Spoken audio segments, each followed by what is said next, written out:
that. Dude, last week was most people I've ever seen. Well, because of the last Sunday. Yeah.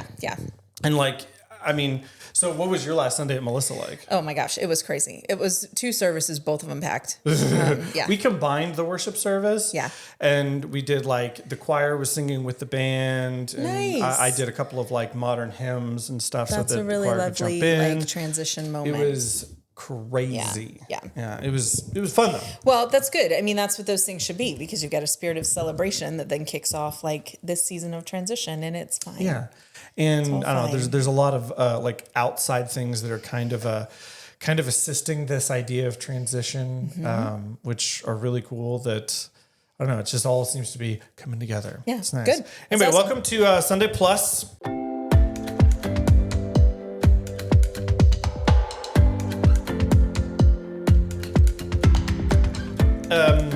So we are clearly in a season of transition, as you just heard. And today we are joined by the marvelous Stacey, I'm going to say this right, Piyakhun? Piyakhun. It looks horribly hard, and it's not really that bad. Where's that name from? Thai. My husband's half Thai. Nice. Yeah, his dad lives in Bangkok. That is way cooler than my background. Well, way more interesting. Yeah. I like it. Yeah. So, Stacey, tell us about yourself. Anything that you think is just important to know.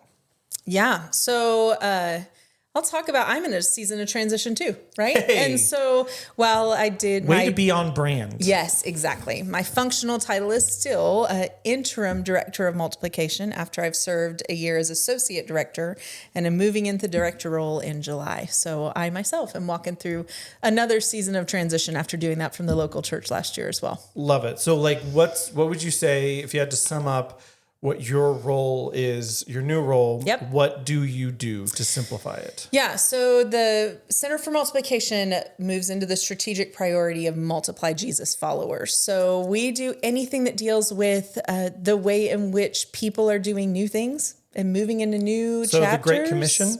Kind of like the Great Go Commission. And make disciples of all disciples. Nations. And so that's leadership development, church development, revitalization, and campus ministry is an important part of our work as well. So in seasons of transition, there's all this good and bad that inherently comes with it. So what are your personal thoughts and feelings about the Methodist forcing of transition? Yeah, the itinerant system. Yes. That's the official term. Itinerant system. Itinerancy, which usually always catches on spell check when I'm typing it somewhere. Itinerancy is not a word that we use very frequently. So here's the thing. One of the things I love about being United Methodist is our connectional system. Mm-hmm. The fact that we don't do this by ourselves. No, we have all friendships within other sister churches, and we I see it personally the most when youth groups go on mission trips and stay at other Methodist churches, and it's just oh yeah, we have showers, we have a space for you. Come and stay with us. Right. And we've got place. It's easy. Yeah, it's easy. And so, that's one of the beautiful things about it is we're connectional. We're connected to one another across the whole entire world.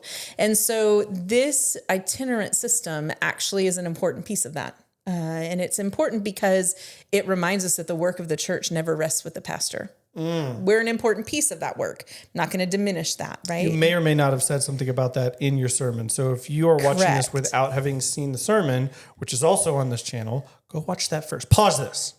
Keep it open in a tab, though. Thank you. That was quite aggressive. So it's the way in which we're able to move forward and be reminded that the work of the church happens with the people of the church. Yeah. The local church is a nucleus for that. We're guides and shepherds along the way. Again, God used our gifts and graces in ways that enhance the work of the church. But the local church is the people, not the pastor. Yes. Now, we also know that, historically, and even in my upbringing, we've had a lot of pastors that follow a very loved pastor, and that pastor is it's setting that person up for failure, no matter how good they may or may not be. Because when I was a kid, my childhood was brought up by the unstoppable Clayton Oliphant. Yes. And so you could bring in Jesus himself, and they'd be like, It's going to be a bumpy transition. Yeah. And so I've seen like the kind of the dark sides of transition where just a church is just consistently frustrated. Now that same church has kind of found its footing, since then. Obviously that was a long time ago, but that's one of those downsides of this itinerant system. Yes. That it's part of that role. But I liked the way you put it, where you were talking about that it lands on the people of the church to kind of keep this momentum going, because while you have your leader, that's not who the church is. Right. It's not the church's identity. Yeah. Yeah. And it's also, these seasons of transition are times when, and this happens in every organization. I don't think the church is the only organization that goes through this. No. And I think that's one of the pitfalls we fall in of like, oh my gosh, the system does these things. But truthfully, any large system, when it has a leadership change, there are things that don't get as much attention, and things get more attention, and priorities can shift. And Sure. I think that's why the importance of knowing who you are as a church, being clear on what your vision and values and missions are. And, sometimes we don't have those articulated in a mission statement, but we can also clearly say, this is who we are as a church. This is what we do and who we help. And so leaning on those things of certainty in times of uncertainty and transition are really helpful. It is. Mission statements are interesting because, like, I've been to churches that have a very clear mission statement that's posted on the walls. They've got it in the worship center, blah, blah, blah. But it didn't really reflect the identity of the people. And then I've been to churches where it very much reflected it. And I think that that's one of those things that should be fluid. Yeah. Like, if the church no longer represents this mission statement or whatever, then change it. Well, and maybe not fluid, but ever evolving. Evolving. Right? Yeah. Because people of God, we're always evolving. You're not the same person today that you were a week ago or 15 plus years ago when we met. Like, we're different than that. We have different pieces of our story we carry, but the heart of our identity and who we are still remains the same. That holds constant. And so that's the same way in a church. Yeah, I don't think I had tattoos when we met. You didn't have if you did, you didn't have as many. I mean, maybe, I think for a long time, 15 years ago, I did not have tattoos. Yeah. I got my first tattoo almost 12 years ago. Yeah. So, I was very tattoo naked back then. Yeah, it happens. Oh, okay. So, I liked the kind of parallel you made with the backpack thing, and then finding all these things, and then this idea that one person goes, oh, this is important and sacred, and the other person says that is garbage. Yeah, that belongs in the trash. So I find that to be this strange thing that it's all based on perception more than like definition. Mm-hmm. And so this may be treasure to me, but you're like, it's just a stupid pen. Who cares? Right. And so, like, where do you kind of put that in things like transition? How you determine what is trash, what is treasure? Yeah. What a great question. So I think that's why this analogy of the backpack I kind of played through with children first, right? Dumping a kid's backpack at the end of school on the kitchen table and trying to determine what's what underneath all of that. And, inevitably you get some kid who's holding on to this paper that you're like, that is not, like, we're not going to keep it. Like, but we're going to tell you, like, it, yep, we saved it. We sure did. Right. And so, and then to play it out when you're an adult, we carry these things in our backpacks of all the things that distract us. Social media, sometimes work, like, let's just say sometimes work is a distraction from the most important things in our lives. The things that we read, the things that we listen to, all of these things can become competing and confusing voices. And so to dump that out on a kitchen table and trying to figure out where is God's voice in that, and that parallel. What am I listening out our for? Life on the kitchen table. And what is worth hanging on to? Right. And what is the thing that we carry for now? Because it's like a textbook in a kid's backpack. They don't carry textbooks anymore, by the way, but still, we're just going to play off that analogy. Give them an iPad and they're good to go. Exactly. It's like carrying that in your backpack. You're going to carry it because it has important information in it, but it's not the most important thing, and you're never going to mistake it for that. So what would be something that in your transition right now that you might be struggling with to go, is this treasure or do I need to let go of it? Yeah. So I think, I've been through a lot of transition in the last year, moving out of my local church role and into a conference role, getting to know folks. I think the things that I have found, and really kind of the litmus test for me of what am I holding on to, is, does it reflect God's goodness? And does it hold integrity to who I feel like God has called me to be? And so those are big litmus tests, but they're still my litmus tests, right? And then there's some things you just have to do, right? Like maybe it doesn't meet the test of both of those things. It doesn't maybe directly tie to God's goodness, while I think pretty much everything can, or it isn't exactly reflective of the integrity that I want to bring into my work and into the way that God's called me into ministry. But it's still a thing that I will do, upholding those things. And how did God call you into ministry? Oh gosh. I was an elementary music school teacher for 3 years. I thought I was going to do that. Where at? In Frisco. I opened Christie Elementary in Frisco, and thought I was going to do that. Had a great plan for staying home and having a family, and then magically stepping back into music roles that would magically open up in the years that I needed them, which ironically enough did happen when our youngest went to kindergarten. That music position opened up, and I'm like, God has a sense of humor, because I was finishing seminary that same year. Like, that was not the plan that I chose, but it was a darn good plan. So in the middle of that, our pastor at the time at First United Methodist Frisco asked me about taking an open youth director job. And I said no. I immediately said no, because I had a real good plan. Yeah. It was filling my backpack. Yeah, your plan is set. Get out of here I don't with need that, right? And then I couldn't sleep for a period of a few days. And so to call him back and be like, hey, if we're going to do this, I had like a week to resign my official contract with Frisco ISD. I'm like, we got to get it done in a week, because I've got a whole lot of respect for my principal. And so I interviewed with every group in the church pretty much over the course of that week, and got to the ad board meeting. And listen, this is probably not how ad board meetings are supposed to run. So don't run an ad board meeting this way. And our structure doesn't even look like this anymore. But at the end of that week, we walked into ad council, and I expected them to like have me say some things or ask me questions and then have me step out of the room to vote. But literally the council chair opened in prayer and then said, okay, well, we only have one item of business today, and that is that we're going to move forward with Stacey as youth director. We've all had a chance to know her. We all have talked about her. We know we want her in this position, so let's vote. And in 2 minutes, it was done. And so I did youth directing for about 4.5 years, told my youth I never wanted to be a real pastor, and then took disciple Bible study. Real pastor. I know. And a series of things happened in my life that just made it very clear. Did Frisco still have that or have that big upstairs space yet? No. They didn't built that we didn't yet. have any of that yet. So in Wait, every were you guys church still in I've that old served, chapel? yeah, exactly. And then we had the house with the portable offices if you drive by. So that was the expansion, right? That's still there. Still there.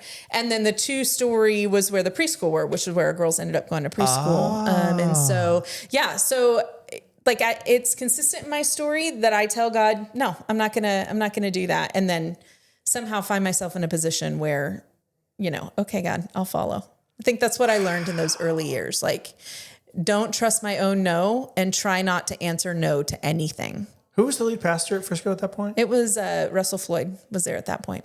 Yeah, that was before I was there. I was an interim worship leader there for their contemporary service that was in that chapel. That might have been where we met. That may be like, I know we were trying to figure it out this morning because it was a long time ago. That was a long time ago. Because we met, I was in Melissa almost 11 years. I was at Christ Church almost 5 years. And then Frisco the 10 years before that. So it was it may have been at Frisco. It was like a lifetime ago. Yeah, it really was. Yeah. Was Josh Binkley there while you were there? Name is very familiar. He's the keyboard player. Yeah, him and I go way back. Yeah. And yeah, that does feel like a million years ago. A million years ago. Wow. Yeah. Crazy. Yep. Okay, so, this one, this was the last thing I wrote, and I just love this question because for some reason, I don't know that I've ever thought about it, but you threw like a weird idea in my brain that I've never thought about. Okay. That's a pretty cool thing. It doesn't happen that often. Here's what I wrote. Do Bible stories have dual meaning, like the kids version and the adult's version, where you're hearing the same information, but simultaneously you're understanding it differently. Like a child right next to you is hearing the exact same thing, but you see it totally differently. Yeah. And is that on purpose or is that an accident? So every person who's ever had a Bible study with me and might be watching or listening to this podcast will probably be laughing right now because I'm guessing they already know what I'm going to say. Oh, I love this. And that is, what do you think, John? Stop it. What do you think? You don't have to have a seminary degree to answer that question. No. Do Bible stories have dual meanings? I think we project meaning onto things all the time because it's been there for so long. But it's funny because as a child, you brought up Noah's Ark. Right. As a child, that's a fun story because it's a this great story. Completely ridiculous thing of some dude that's trying to avoid God, and God's like, hey, do this. And then there's something called gopher wood, and he builds this big boat and then sticks to every animal. Yeah. And then everybody lives on the boat for 40 days, 40 nights, whatever, and then dries up, and then, all right, we're starting over. Like, done. It's a fun story. Right. It's really great for picture books. Yeah. As an adult, I focus more on, Noah, like, he was an alcoholic, and he was probably a pain in the butt, and, just not the most pleasant human being. And then you brought up like God kind of killed everyone, I guess. Yeah. That's mean. I mean, that's what the story says. Yeah. And so you just notice different things. And I guess it's kind of like, what am I supposed to take from this? And I think that you could even like take that a step further and say, like whatever phase of life you're in, that story's going to speak even differently then. So if you're in a phase of transition, you're going to take away this whole like washing everything clean and fresh start. If you're in a phase of life where your life's kind of a mess, like you're focusing on the fact that Noah was kind of a screw up and an alcoholic and, had his own problems and was trying to avoid God. So, I mean, in that retrospect, it's just purely your perspective rather than the information itself. Well, so we call it the living word of God. Not because it's breathing on the paper, right? And not because the words on the paper change, because the words on the paper don't change. The words on the paper, other than translation issues, right? We'll honor that that's a thing, but the text itself doesn't change. The position of where we are, our relationship with God, the place we are in our faith formation, that is always evolving and changing, like a mission statement of a church. And so as we read those texts, I think they do mean different things. And I don't actually think it's a dual meaning. I think it's a taking a step back and using trusted sources around you in conversation and really stopping to reflect on what does that mean for you today? What's God trying to speak to you through that text? So for a long time, one of my least favorite Bible stories was the parable of the talents, right? The guy gets 10, he doubles them. The guy gets 5, he doubles them. And I'm going off memory, so I'm sure I'll get some detail wrong, but it is what it is. The heart of it's right. And the guy who gets 1 or however many he gets buries them in the sand and then returns back what was back. And I'm like, I don't like that parable. Ooh. And here's why. For a long time in my life, like probably till my late 20s, I'm like, I don't get it. And it doesn't matter how many classes I sat in and I listened to people talk about this parable. And I'm like, I understand, but also like, why does that guy that buried it in the sand and at least brings back what he had, why does he get condemned so much? He just did like a responsible thing. That's what it felt like to me. He just did a responsible thing. He didn't lose anything. He didn't gain anything. He buried it in the sand, did a responsible thing. And somewhere in my call to ministry story, I was like, oh no, I get it now. Right? I get it that for a lot of my life, and even still, there are moments still where the tendency for me is to take the things that God has entrusted to me, right? And to bury them in the sand because they're safe. And I think we all have that tendency because it's not safe taking risk. To not take a risk, right? And let fear dictate. I'm a church planter. I am not risk adverse. But I think it still is our tendency when we're uncertain to bury that which we treasure most in the sand in order to preserve it. And so a part of that's healthy, right? Like don't go around displaying all your stuff everywhere, thinking that that's right.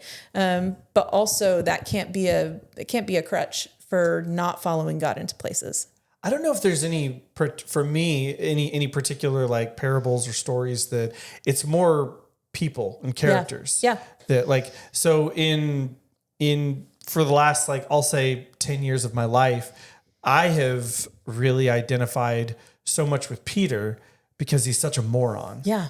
He is an idiot. He is. He does so many dumb things. And he just does things. Yeah, but at the same time, Peter is the only one in Scripture that walks on water besides Jesus because he's such an idiot, but he trusts so much. How beautiful is that? That's crazy. Right. He's the first pope. He started the Right. church. So while he's such a moron, says some of the dumbest things to Jesus. Yeah. But I have, in the last decade, really looked at Peter and I'm like, I get this guy now. In my like, still evolving adult life, I'm like, oh, I get it, man. Oh, I'm right there with you, buddy. Like, yep, Yeah. I'm an idiot. So not a dual meaning, right? Right. But the meaning has absolutely changed. Yes. Because of the way the Holy Spirit's been working in our life. As a child, when I think Peter, I think walking on water. Right. I think him sinking. I think, the rooster crowing 3 times and him running away. And, all these things that he's iconically known for, chopping off a dude's ear. I'm like, Right. ooh, Peter was hardcore. But then as an adult, I'm like, I see a very flawed man who is also very passionate, deeply passionate, deeply dedicated, but deeply flawed. And I'm like, Right. Well, and the end of that John story, right? So Jesus denies Peter 3 times. They get to the breakfast at the beach scene. And 3 times Jesus asks Peter, do you love me? yeah, And we don't often connect those two things. yeah, But an interesting detail of that story that I noticed lately in reading some work and some scholarship on it is that the charcoal fire appears only in Scripture in those 2 places, by where Peter denied Jesus and where Jesus has breakfast at the beach. And so the ultimate redemption of Peter, and he's even frustrated then, like, Lord, I love you, right? Why do you keep asking me this? But that repetition of that and the full redemption of who Peter is as a person, even though he's impetuous and does crazy things, but he does them for all the right reasons. Yeah. And truthfully, like, I wish we all had that much courage.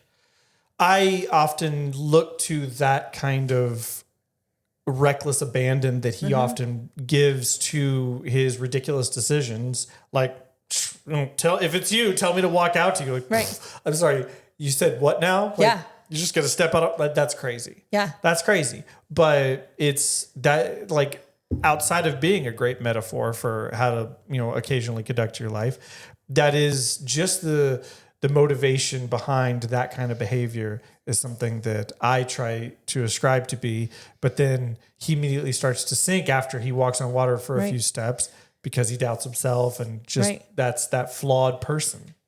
And then he'll humbly come back and try something else again, right? Like flawed in every attempt, but will humbly come back and try again. I love that correlation of the do you love me 3 times versus denying him 3. Oh, yeah. I don't know why. That's powerful, right? That is just crazy. It's really crazy. And there's probably a lot of examples in Scripture of these. Like, I know that there's that one point in Exodus where God commands Moses to go down and slaughter a bunch of people. Yeah.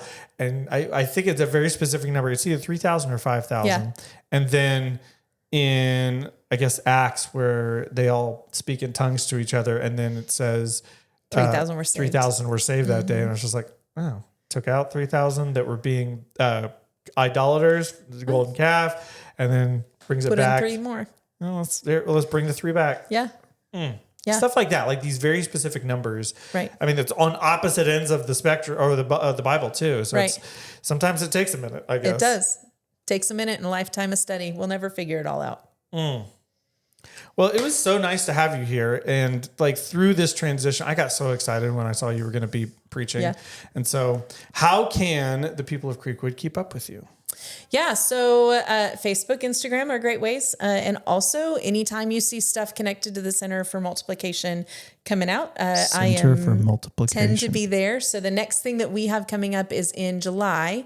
We're having a series of multiplication masterclasses where our team is going into every district across the whole conference and providing some tools, letting folks hear a local church story, and then also providing tools for how do you follow up from them becoming guests to becoming to a place of belonging. Ooh. And so it's an opportunity. I think the one for the Metro North District, I know is at Grace Chapel. I think it's on a Wednesday night, either the second or third, fourth, one of the Wednesday nights in July. It's on a Wednesday night in July at Grace Chapel, United Methodist Church. And so we'll be there. You'll hear some of Grace Chapel's story of how they do this work, knowing that, kind of like Peter, we all do it well. And we all have things that we're like, we don't do this so well yet.